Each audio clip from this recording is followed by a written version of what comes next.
Hello everyone and welcome back once again. This is your EVS teacher here, and this time I'm here with the 5th chapter of grade 5th EVS NCERT textbook, that is Seeds and Seeds. And students, your this chapter will be in two parts, and this one is the first part of your this chapter. Students, as you all know that all flowering plants produce seeds, and seeds are a tiny part of a plant which gives rise to a new plant. And students, different seeds is found in different shapes, size and colors. And seeds can be a pip like an apple, a nut like a walnut, or a bean like pea pulses. Students, in your this chapter means seeds and seeds will help you to understand the importance of seeds and the process of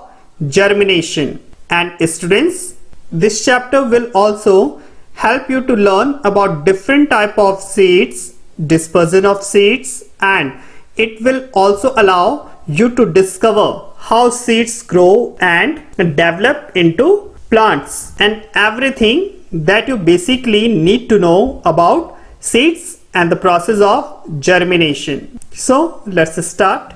Students, your this chapter starts with a basic story. So let's read it. Gopal was waiting for his Mausi's family to visit them. They will be coming the next day for their holidays. He was thinking about all the fun and nice food that he would have with his cousins. Just then, his mother called out, "Gopal, before you sleep, remember to soak 2 bowls or katoris of chana." She was going to his bua's house and would return only in the morning. So students, this is a story basically about Gopal. And students, Gopal was eagerly waiting for his Mausi's family to visit them. And Gopal Mausi's family will be coming the next day to spend their holidays. And students, he was also eagerly waiting for all the fun and the nice food that he would have with his cousins. So students, while Gopal was thinking all about his fun and the nice food that he would have with his cousins, just then his mother called him that, "Gopal, before you sleep, remember to soak 2 small bowls or katoris of chana," means gram, because his mother was going to his bua's house and she would return only in the next day morning. As he was soaking the chana, Gopal thought, how will 2 small bowls of this be enough for 8 persons? So he soaked another 2 bowls of chana. When his mother returned the next morning, she saw that the chana was overflowing from the vessel. "How much did you soak?" asked his mother. "How did that happen?" wondered Gopal. "You soaked too much. Anyway, it is good. Now I will cook half of them and leave the other half to sprout. I can send these to your aunt. The doctor has told her to eat sprouts," mother said. She tied half of the soaked chana in a wet cloth and hung them up to sprout. Now students, while Gopal was soaking the chana, he thought that how will 2 bowls of chana or gram will be enough for 8 persons. So students, he soaked another 2 bowls of chana or gram. But students, in the next morning when his mother returned, then she saw that the chana was overflowing from the vessel. And students, after seeing this, she asked Gopal that how much chana did he soak? Now students, in fact, Gopal was also surprised after seeing this, and he just wondered how did that happen. Now students, his mother said, "Gopal, you soaked too much gram. Anyway, now it is good. Now I will cook half of the chana and leave the half of the chana to sprout and send to your aunt, because doctor advised her to eat sprouts. Then students, his mother tied half of the soaked gram in a wet damp cloth and hung them up to sprout. So students, this was all about Gopal's story. Now here are some questions to discuss related to this story. So here is the first question. What things are soaked before cooking in your house? Why? Now students, all of you have to ask your mother that what things she basically soaked before cooking and why. Students, basically in everyone's house some things need to be soaked before cooking, like chana, moong, dry pea, rajma, soyabean, pulses, rice, etc. So students, all these things need to be soaked before cooking because soaking makes them softer and this make it easier to grind them and to cook them, and this helps in saving time and energy. So generally we soaked things before cooking. Now students, the next question is that what things do you eat after sprouting and how are they basically sprouted and how much time does it take to sprout them? So students, basically we eat chana, moong, etc. after sprouting, and students, to sprout them we basically need to soak them in water overnight, and then the water is drained out and then they are kept in a basket or suspended in a damp or a wet cloth so that they can get air. And students, basically the chana or the gram pulse takes about 36 to 48 hours to sprout, while moong takes about 24 to 36 hours to sprout. And students, like moong and chana, we can also sprouted other pulses as well. Now the next question is, has the doctor or someone you know ever told you to eat sprouts? Why? Now students, did any of your elder ask you to eat sprouts? If yes, then why? Students, I hope your elder might told you to eat sprouts because sprouts are very nutritious. And students, in fact, doctor also advise us to eat sprouts because they are very nutritious and they helps to provide nutrition. So our elders or doctors has advised us to eat sprouts. Now students, here is an activity that you have to do in your home. Do you remember that in your class 4 you did an activity with seeds? Now try another one. Now students, as you already did an activity in your class 4 with seeds, now here is another activity related to seeds. So listen here carefully what you have to do. So students, first of all, you have to take some chana or gram and 3 bowls. Then students, you have to put 5 chana or gram in the first bowl and then fill it up with water. Then you have to put a damp piece of cloth or some cotton wool in the second bowl. Then students, you have to keep the same number of chanas, means 5 chana in this bowl, means in your bowl number 2. And you have to make sure that the cotton wool or cloth remains wet. Then students, after this, you have to put the same number of chanas in the third bowl. And students, in this third bowl, you don't need to put anything else in it. Now students, you have to cover the 3 bowls. And then students, you have to observe it after 2 days. And you have to just note down the observation that you basically observe after 2 days. Now students, as you can see here, you have to make a table in this way and you have to note down your observation like this. So first of all, you have to make the 4 column and 5 rows. And as you can see here, the first question that you have to write down there, that are the seeds getting air? Students, as we discussed that in the first bowl we put the chana and fill it up with water. Students, all living things need air to germinate or to growth.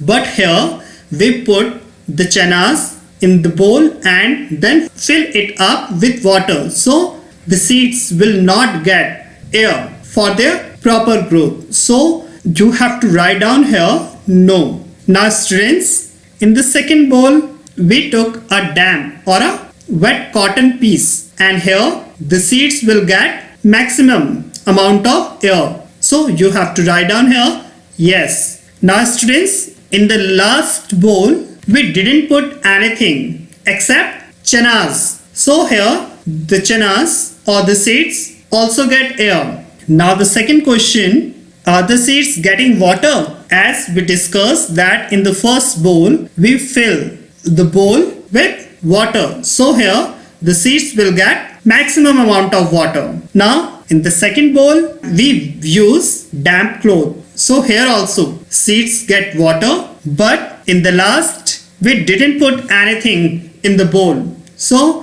here seeds will not get water. Now the third question is, what changes did you see? So students, as I said that after 2 days you have to just observe the 3 bowls and note down the observations. So after 2 days you have to just note down this, that what changes did you see. So students, after 2 days when you will observe the bowl number 1, then you will see that the chanas will swell up because chanas will absorb the water. And in the same way students, in the second bowl chanas will be sprouted due to sufficient amount of air as well as water. But students, in the third bowl you will not observe any kind of changes because we didn't put water here, and we know that for the proper growth water and air both are necessary. Now students, the last question is, have the seeds sprouted? So students, in the first case we put 5 chanas and fill the bowl with water. So students, if we take anything in excess amount, then it will be harmful for us, and students, it applied on other as well. So here seeds will not be sprout, while in the second bowl the seeds get sufficient amount of air as well as sufficient amount of water. So students, here the seeds will be sprouted, while in the third bowl the seeds will not be sprouted. So students, like this you have to prepare an observation table and note down your observations in this way. Now students, here are some more questions to discuss and write. So the first one is, in which bowl did the seeds sprout? What difference did you see between this bowl and the other bowls? Students, as we already discussed that only in the bowl number 2 seeds could sprout, and we also discussed the reason that's why it happened, because in bowl number 2 the seeds got sufficient amount of air and water, hence the seeds in the second bowl could sprout, whereas in bowl number 1 only water was available and hence the seeds couldn't sprout because air is also necessary for seeds to sprout, while in the bowl number 3 there was neither air nor water, hence seeds couldn't sprout. Now students, the second question is, why did Gopal's mother tie the chana in a damp cloth? Students, as we already discussed that Gopal's mother used the damp cloth because in order to provide the seeds proper amount of water and air to sprout. So Gopal's mother tied the chana in a damp cloth. Now students, here the next question is, when you split the whole masoor you get me masoor dal, but then you cannot sprout me. Can you think why? Students, here me represent masoor dal, means masoor dal is talking about itself here? So students, you have to answer that if we split the whole masoor dal, then it will basically not sprout. Can you answer why this happened? Students, this happens because if we split not only masoor dal, even any dal, then the sprouting capacity of that pulse is basically lost if we split it. So here in this case, masoor dal cannot sprout.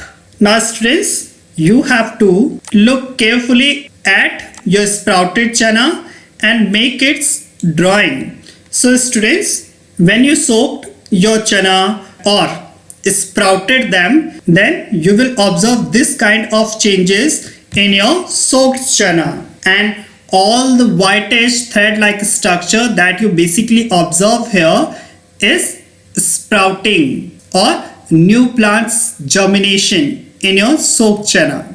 So you have to sprouted some chana, then you have to make a drawing of that sprouted chana.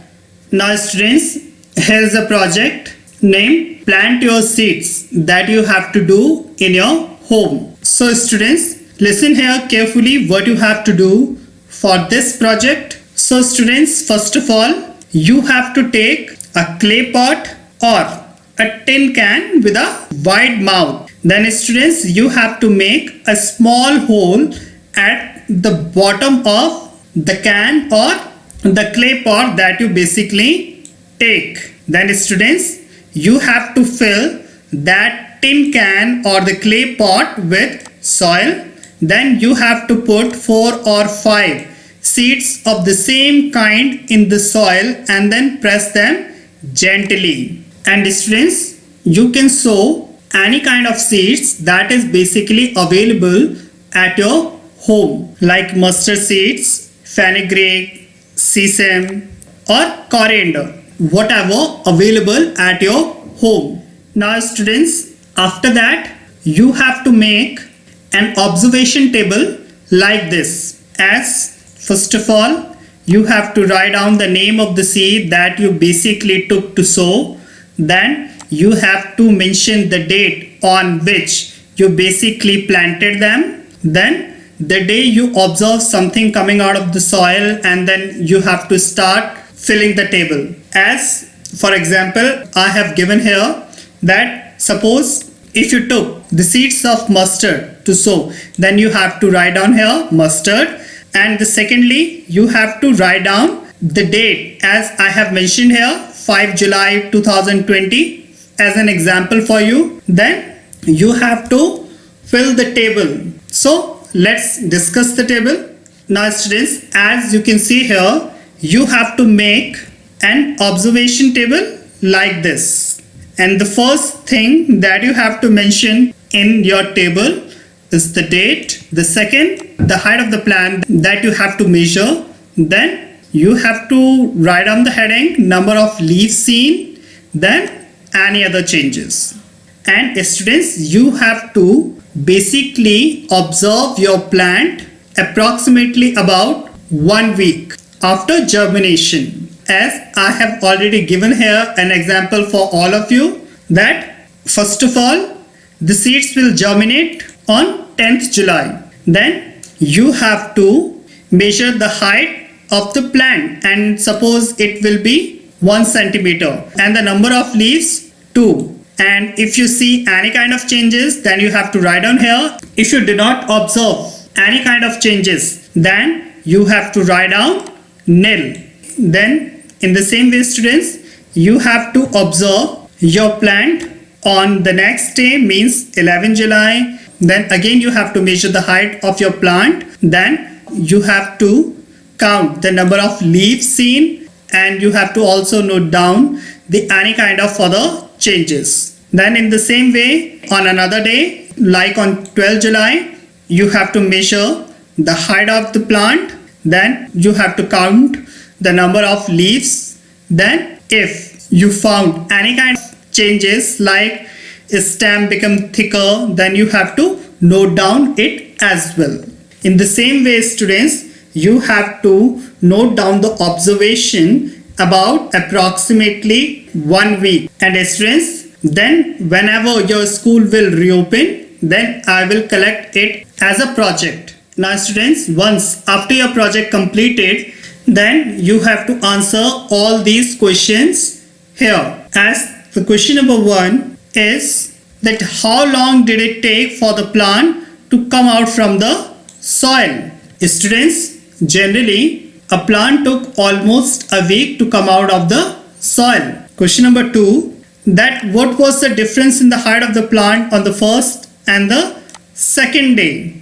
Now students, for this you have to see your observation table, then you have to answer here that what was the difference in the height of the plant on the first day and on the second day. And students, as you all know that obviously plants will increase day after day. So you have to write down here that how much the height of the plant basically increased on the second day as compared to first day. Now the question number 3 is on which day did the height of the plant increases the most? So students, for this you have to just see your observation table and then you have to answer here that on which day the height of the plant basically increases the most. The next question is, did new leaves come out of the plant every day? Now students, you have to answer here that new leaves come out of the plant every day. If yes, then you have to write down yes. If no, then you have to write down no here. Next question is, was there any change in the stem of the plant? Students, again you have to see your observation table and then answer here that was there any change in the stem? If yes, then you have to write down yes. The stem became thicker and stronger each day passed by. If no, then you have to just write down here no. Now students, here some more questions to discuss. So the question number 1 is, which seeds took the most number of days for the stem to come out of the soil? Students, all seeds took different number of days for the stem to come out of the soil. But here in your book we took selective seeds, and out of which sesame means till seeds took the most number of days for the stem to come out of the soil. Now the second question is, which seeds took the least days to come out of the soil? Now students, as I said that basically different seeds took different number of days for the stem to come out of the soil. But as per your syllabus, we discussed some selective seeds. So here mustard took the least days to come out of the soil. Now the question number 3 is, which seeds didn't grow at all? Students, as we already discussed in the earlier section that for a seeds to germinate, both water and air is necessary. So seeds that didn't get sufficient amount of air and water will not develop or will not grow at all. Now students, the question number 4 is, did anyone's plant dry up or turn yellow? Why did this happen? As students, all of you have to do this activity at your home, so you can ask each other that anyone's plant dry up or turn yellow. If yes, then you have to write down here the reason that why did this happen. Students, basically this happened when there was no proper water or air for the plants to grow. Now the question number 5 is, what would happen if the plants do not get water? Students, as we already discussed, if plants do not get enough amount of water or air, then the growth will not occur at all. So here, if plants will not get water, then it will get dried up. Now students, as you can see here, two more questions to discuss. The question number 1 is, what is inside the seed? Students, basically inside the seeds there exist a cotyledons and embryo. Students, now the question is that what is cotyledon? Students, cotyledons is basically a leaf-like structure in seed-bearing plants. And students, basically this cotyledons is one or more of which are the first leaves to appear from a germinating seed. As you can see here, these are the cotyledons, and here two, this one and this one. So we can say that this seed have two cotyledons. Now the next question is, how does a big plant grow from a tiny seed? Students, as you all know that just like us, as we all need a balanced diet for our proper growth and development, in the same way seeds also need water and nutrients from the soil to grow. So we can say that by absorbing water and nutrients from the soil, seeds grow to be a new plant. Now students, with these questions here, the first part of your chapter number 5 is completed here. So I will be come back soon with the second part of this chapter. Till then, maintain a distance of at least 6 feet. Stay happy and healthy on your feet.